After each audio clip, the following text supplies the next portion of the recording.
La puerta estaba clavada desde dentro. Los clavos, oxidados por décadas, todavía sobresalían de la madera como si alguien hubiera querido asegurarse de que nadie, ni el tiempo, pudiera entrar. Al empujar, el chirrido no fue más que un susurro. El aire dentro de la casa parecía contener su propia historia. Era 1979, un pueblo al norte de Zamora con menos de 1000 habitantes, calles de tierra y un reloj de iglesia que marcaba las horas con una y otra campanada solemne.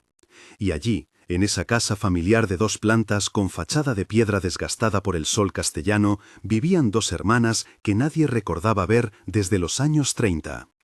Antes de continuar, por claridad editorial, esta narración sitúa deliberadamente los hechos en Zamora en 1979 y cambia nombres e instituciones para ajustarse al relato.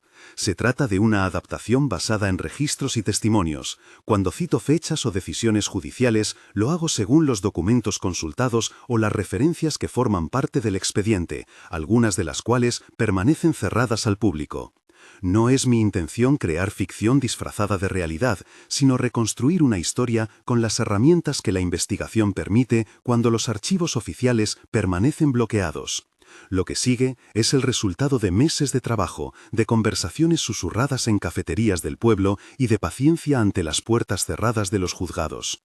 Cuando llegaron los 2 agentes de la Guardia Civil, hombres de cara curtida, acostumbrados a las labores rurales y al trato con ancianos del pueblo, no esperaban encontrar una escena que perteneciera a otra época. Habían recibido la llamada de un vecino inquieto por el olor que salía de la casa, un olor que no era de descomposición, sino de humedad acumulada, de aire sin circulación, de vida detenida. La red de suministro eléctrico del pueblo, intermitente en aquel verano de sequía prolongada, mostraba señales de actividad mínima en ese domicilio.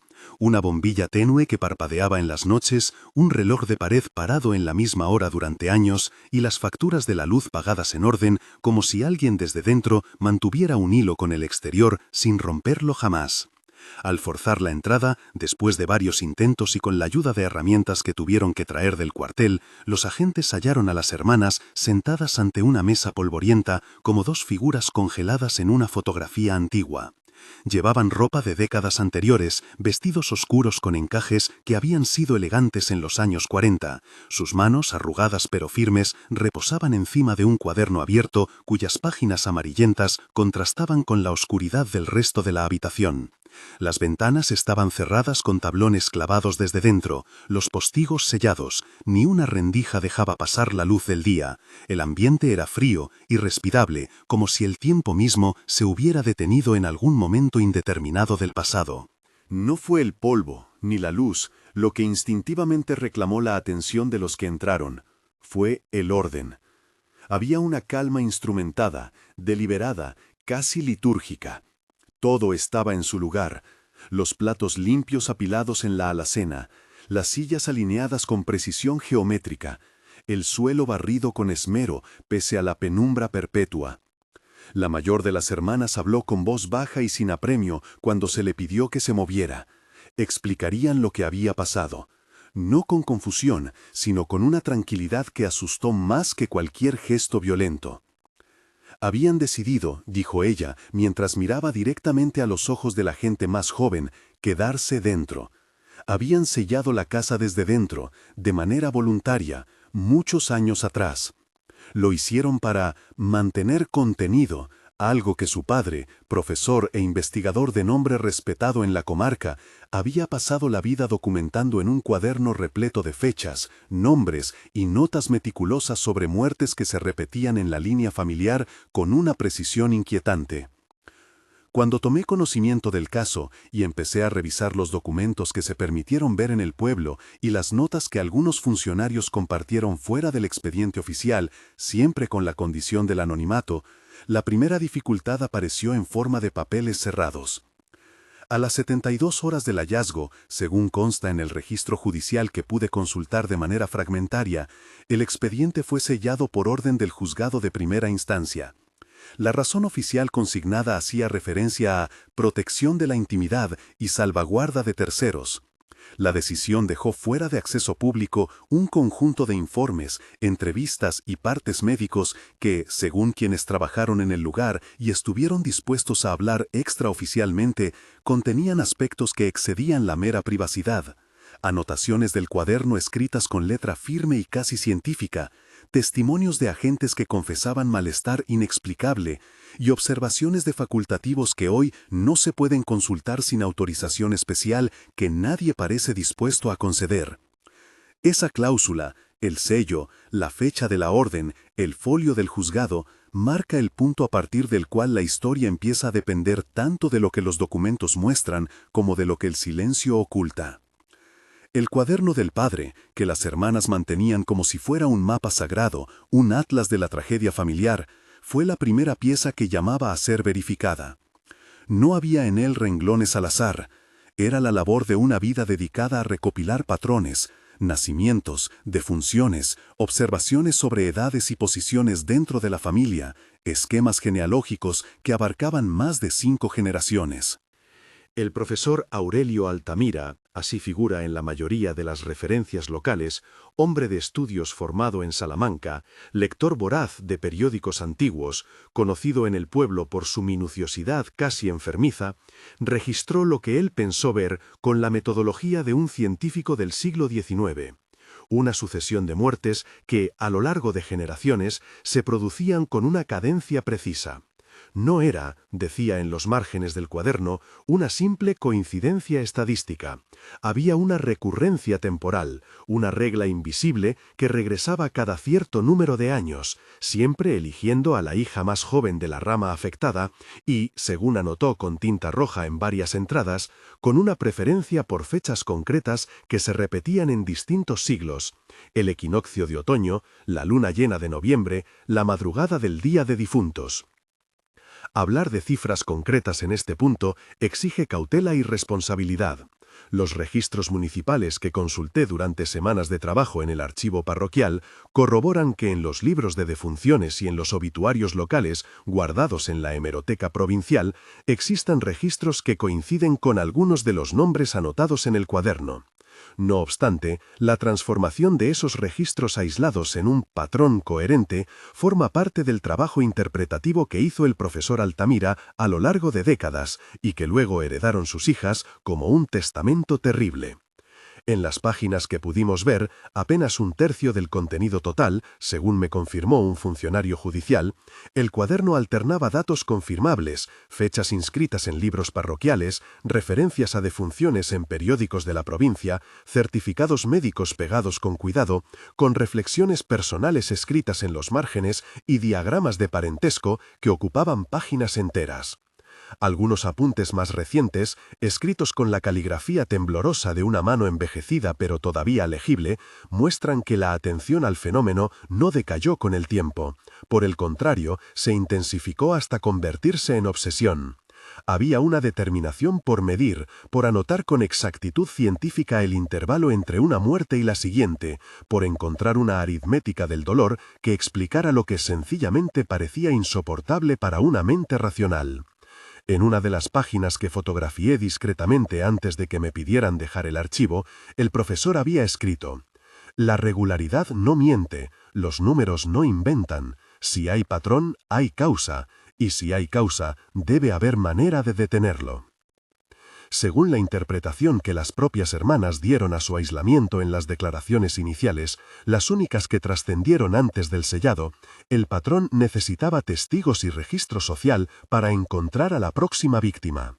Esa formulación, necesita que le miren para elegir, es tan metafórica como literal en las páginas del cuaderno.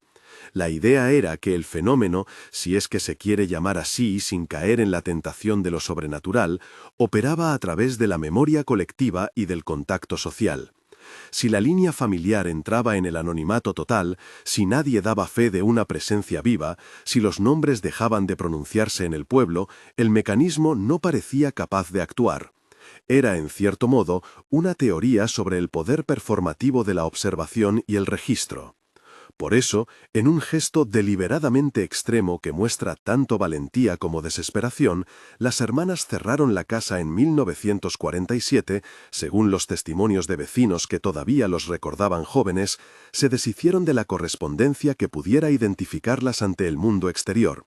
Pagaron las cuentas por vía bancaria desde un fondo que su padre dejó estipulado con un notario de confianza, apagaron la chimenea para no producir humo visible y renunciaron a recibir visitas de cualquier tipo.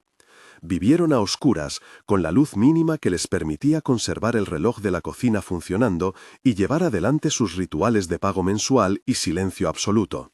Durante más de 30 años nadie las vio. El cartero dejaba los recibos en un buzón especial instalado en la puerta.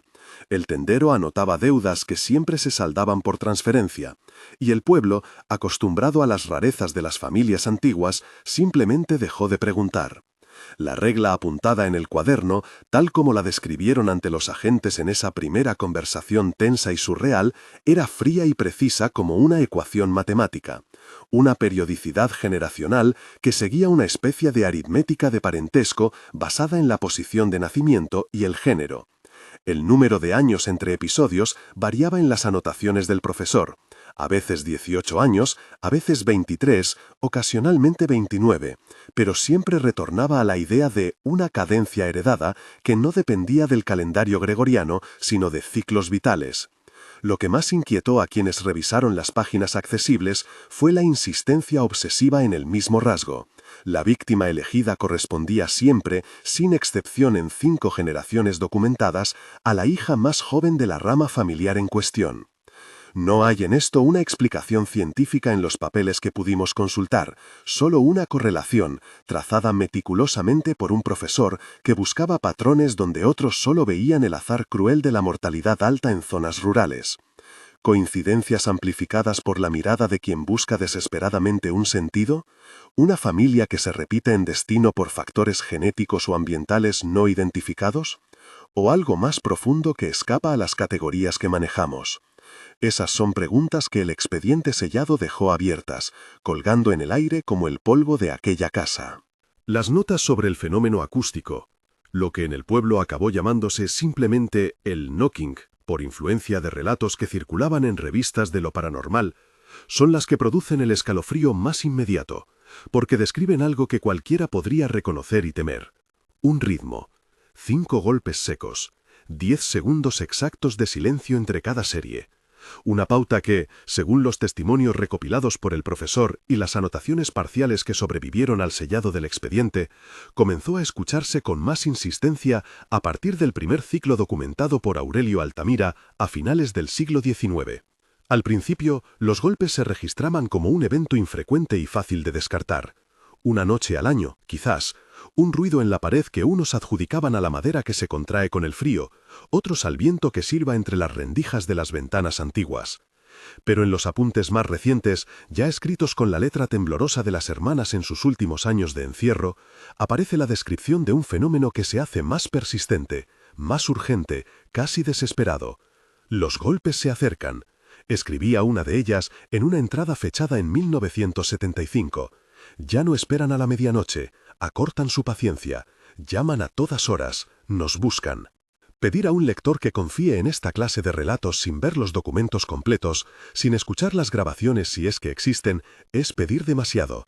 Por eso resultó imprescindible contrastar esas anotaciones personales con los relatos de quienes los oyeron fuera de la casa, personas sin conexión con la familia, vecinos que llamaron a la Guardia Civil en varias ocasiones durante los años 60 reportando ruidos extraños en la casa cerrada, un oficial que regresó al domicilio a petición de las propias hermanas, que le dejaban notas en el buzón, y que luego reconocería, según consta en una nota administrativa que pude fotografiar, haber sentido un malestar profundo y una opresión en el pecho al permanecer más de 15 minutos en el interior de la vivienda. Algunos miembros del cuerpo de la Guardia Civil relatan que tras los hechos de 1979 cambiaron su conducta de manera notable.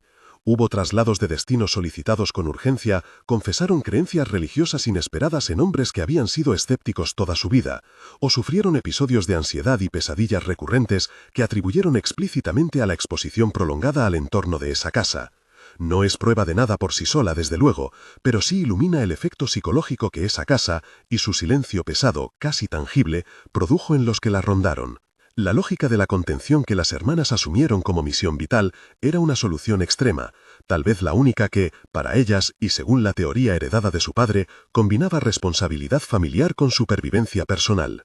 Cerradas del mundo exterior, aisladas incluso de la luz del sol, y con el cuaderno como único faro de sentido en la oscuridad, creyeron firmemente que evitaban que el patrón encontrara una víctima que perteneciera a su árbol genealógico. Vivieron en la penumbra perpetua para que nadie pudiera dar testimonio de su existencia y así esquivar el mecanismo que su padre describió con tanta convicción. Lo paradójico y profundamente trágico es que esa misma estrategia, con el paso inexorable de los años, comenzó a parecer menos una defensa efectiva que una prisión indefinida autoimpuesta. El knocking, en los apuntes que revisé y que quedaron fuera del expediente sellado, no desapareció como ellas esperaban. Por el contrario, aumentó en frecuencia y fuerza según las anotaciones de los últimos años, y las hermanas respondieron ampliando su encierro. Si la contención funcionaba solo cuando nadie miraba, cuando nadie podía confirmar una presencia, ellas llevaron la lógica al extremo y dejaron de mirarse incluso a sí mismas. Dejaron de usar espejos, dejaron de pronunciar sus propios nombres en voz alta. Vivieron como fantasmas en su propia casa, esperando que el olvido absoluto las salvara. Cuando la intervención médica llegó finalmente, tras el descubrimiento de 1979, la historia cambió de ritmo y de registro. Fueron trasladadas a un hospital comarcal para evaluación obligatoria, exámenes básicos de salud física, entrevistas psiquiátricas prolongadas y observaciones clínicas que, a la vista de los informes a los que se permitió acceso limitado, no arrojaron un diagnóstico concluyente que explicara de manera simple su comportamiento. Los médicos describieron un cuadro complejo que incluía aislamiento social prolongado, rasgos de depresión crónica, adaptación a una rutina que rozaba lo ritual o lo obsesivo-compulsivo, pero con capacidades cognitivas preservadas y sin signos de delirio psicótico activo. No encontraron, en los registros médicos disponibles, evidencia de enfermedad neurológica degenerativa que explicara de manera directa y reduccionista las afirmaciones sobre el knocking o la existencia del patrón familiar. Esa ausencia de diagnóstico claro, sin embargo, no cerró la puerta a la inquietud de los profesionales que las atendieron. Si algo quedaba claro en los informes escritos con cautela médica, fue la incapacidad de la medicina de la época para dar cuenta de un fenómeno que oscilaba incómodamente entre lo antropológico, lo psicológico y lo puramente anecdótico.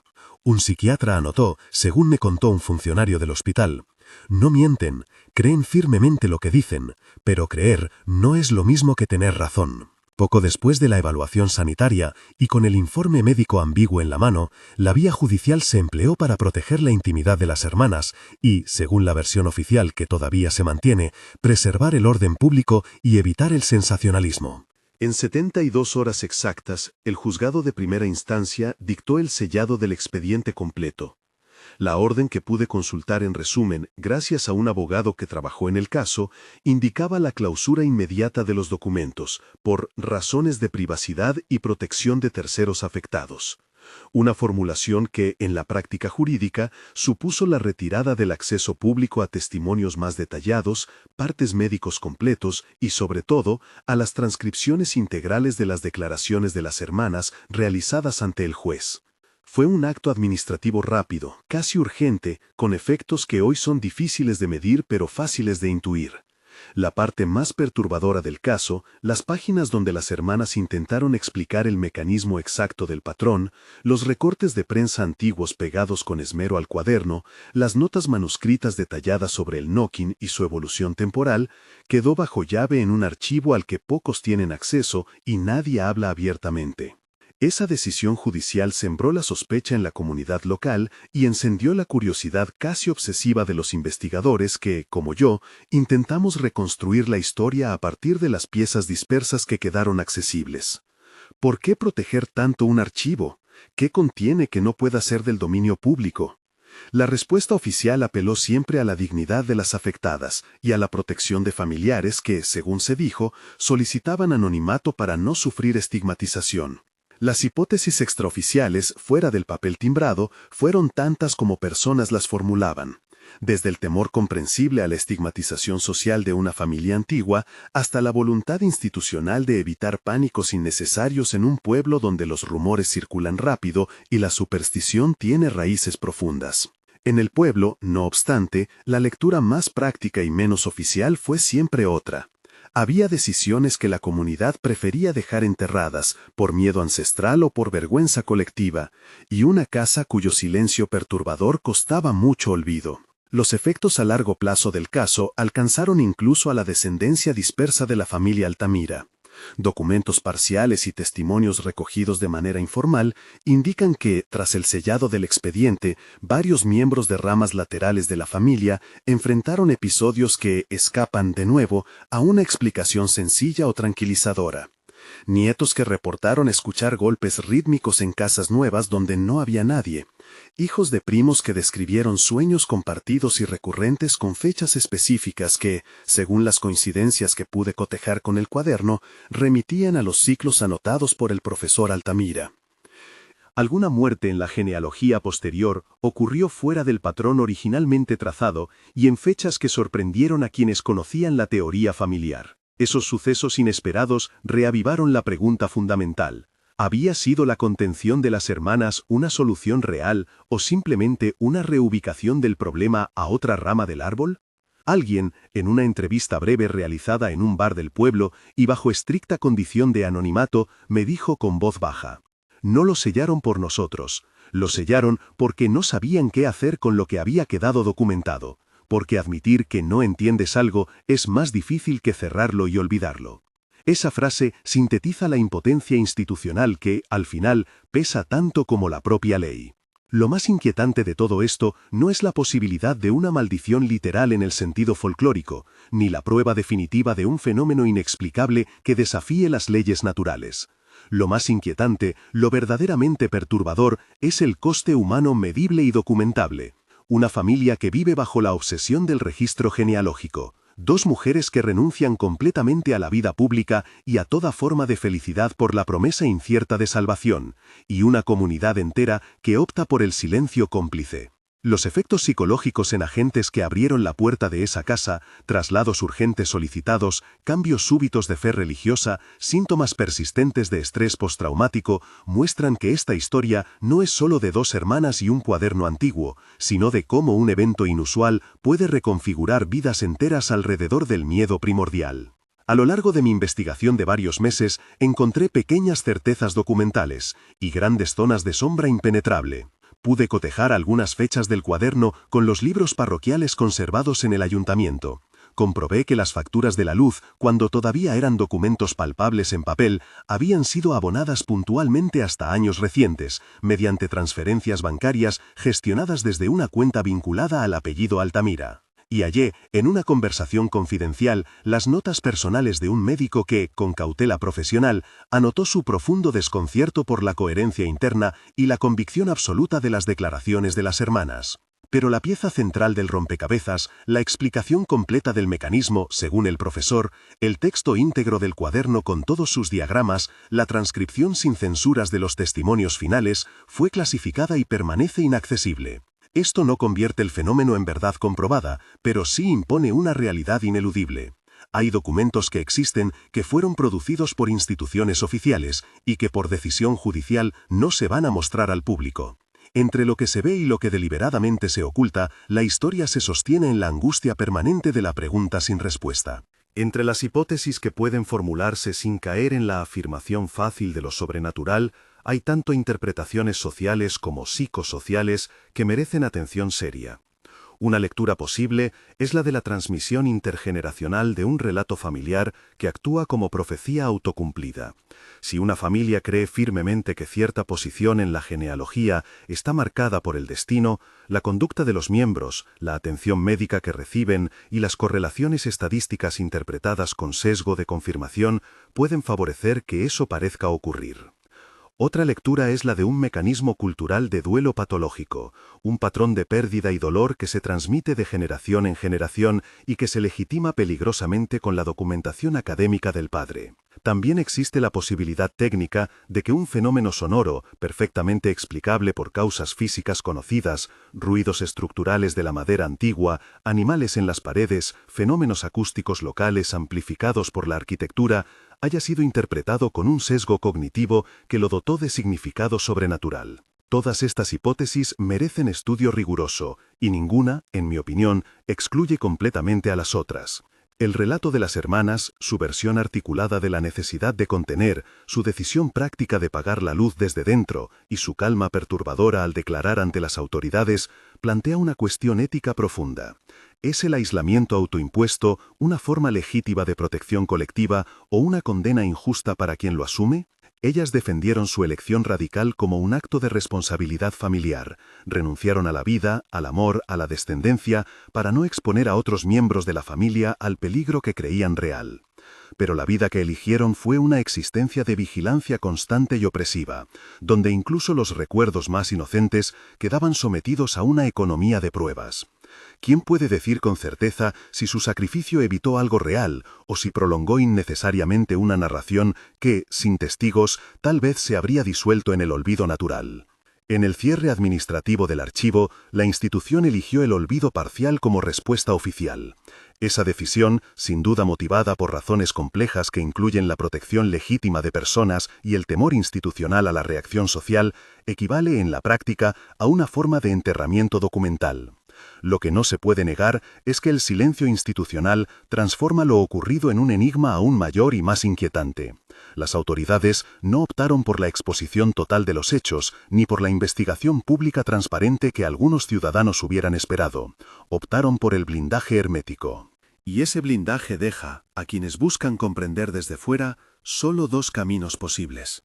Reconstruir pacientemente con las piezas fragmentadas que quedan disponibles, o aceptar resignadamente que, de vez en cuando, la historia se convierte en mito por simple ausencia de luz. Cierro este relato con algunas imágenes que no se borran de la memoria. La casa con la puerta clavada desde dentro y las ventanas selladas. El cuaderno abierto que marca patrones imposibles, o tal vez demasiado posibles. Las dos hermanas sentadas frente a la mesa, con la mirada serena y la convicción absoluta. También permanece vivo el sonido que varios testigos independientes jurarían haber oído alguna vez. 5 golpes secos, 10 segundos exactos de silencio, 5 golpes de nuevo. Puede ser un fenómeno auditivo con explicación física verificable, puede ser el producto de una interpretación colectiva amplificada por el miedo, o puede pertenecer a la categoría incómoda de vivencias que la ciencia aún no ha podido catalogar adecuadamente. No declaro ninguna certeza absoluta.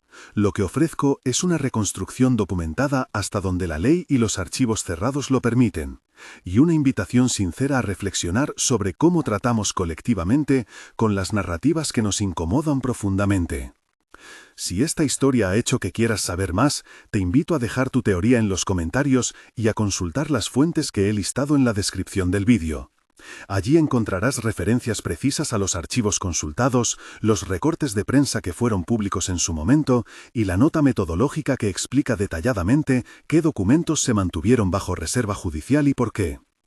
La historia de las hermanas Altamira es, en su esencia más profunda, una pregunta que sigue viva y perturbadora. ¿Qué hacemos como sociedad con lo que no sabemos explicar? ¿Lo sellamos rápidamente, lo olvidamos por comodidad o lo miramos con paciencia y rigor para entender mejor qué hay detrás del miedo ancestral? Sea cual sea la respuesta que cada uno encuentre, conviene recordar siempre que detrás de toda anomalía, de todo misterio, siempre hay vidas reales y sufrimiento concreto. Dos mujeres que eligieron el silencio absoluto como forma de vida. Un profesor que pasó décadas tratando de dar nombre científico a una secuencia de pérdidas familiares. Agentes que llevaron en su memoria un cambio profundo y una inquietud que nunca los abandonó. Y una comarca entera que, por prudencia o por miedo, aceptó sin protestar el cierre de un expediente que quizá merecía una investigación pública más amplia y transparente. Entre la tentación fácil de atribuirlo todo a la maldición sobrenatural y la comodidad intelectual de descartarlo completamente como superstición rural, existe una zona gris donde la evidencia fragmentaria y la conciencia humana exigen algo mejor. transparencia institucional, cuidado respetuoso con los testimonios de los afectados y respeto absoluto por la dignidad de los implicados. No concluyo con certezas tranquilizadoras. Concluyo con la invitación a mantener abierta la pregunta, a valorar los archivos y los testimonios como piezas frágiles de memoria colectiva que merecen preservación. Y a recordar que, a veces, el mayor misterio no es un sonido inexplicable en la pared, sino la forma en que decidimos responder institucionalmente cuando la realidad nos recuerda con dureza que no lo sabemos todo. Deja tu comentario abajo. Si quieres revisar las fuentes primarias y las notas metodológicas que apoyan esta reconstrucción, están detalladas en la descripción. Y si te interesan más historias documentadas de misterio e investigación, suscríbete para que podamos seguir investigando juntos.